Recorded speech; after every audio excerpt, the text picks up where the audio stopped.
What is up YouTube, GT Classics here, and as you guys can see I have the Galaxy S10 Plus. Now this variant does cost a few $100s more than all the other ones, and that is because it is the ceramic black edition. I'm not too sure why they would charge so much more for a different color, a different shade of black, but we'll get into that later on in the video. I did talk to some Samsung representatives to get an answer, and I basically didn't get a very clear answer, but we'll talk about that later on. But let's unbox this.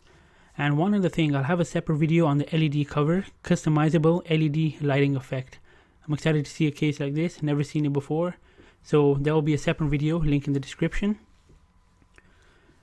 First things first, let's unbox the phone itself. As soon as you open the lid, you're greeted with the phone, but in the lid of the box you have what seem to be the warranty manuals and the SIM ejector tool.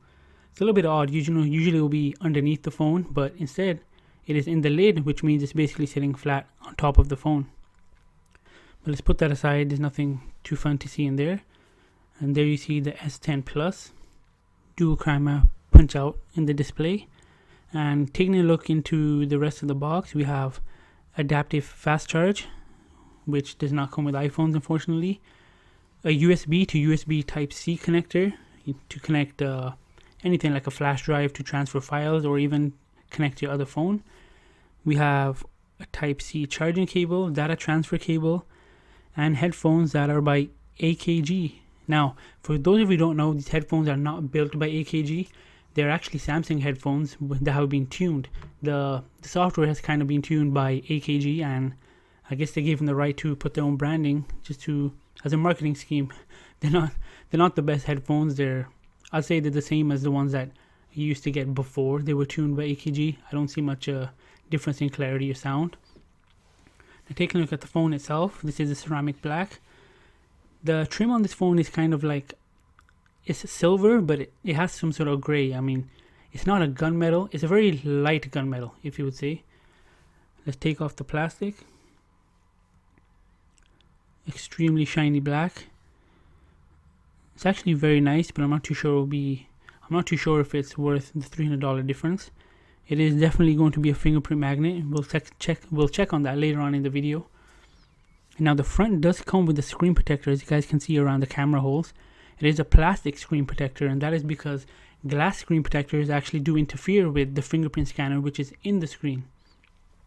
There is one company that has made a glass screen protector which says that it doesn't interfere with the fingerprint scanner, but we'll see. Maybe I'll get that later on and check it out.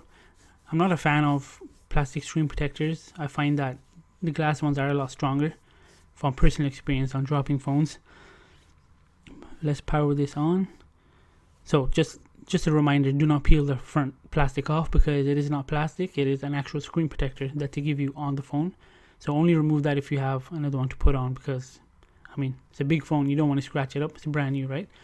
There is some plastic covering around the trim of the phone as well, which is extremely hard to peel off. It might be a little bit easier behind the camera. Let's get that off. It is off, and on the bottom you have a headphone port, Type-C connector, and a speaker grill. The back is the fingerprint magnet, just as expected for such a shiny gloss backing. Go through the setup process, and I'll show you guys how to set up the fingerprint scanner, which is in the display. Now you will need to choose a backup password. I'll just choose a simple pattern for video purposes. Now scan your fingerprint.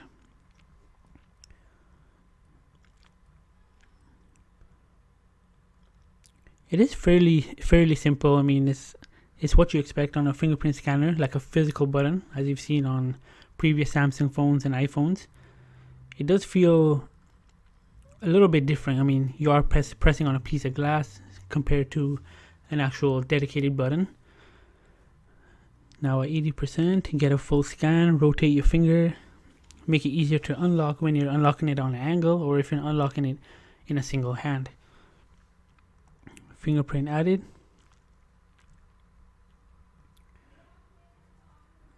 We're gonna skip all this for now, just show you guys the main screen and how the phone unlocks.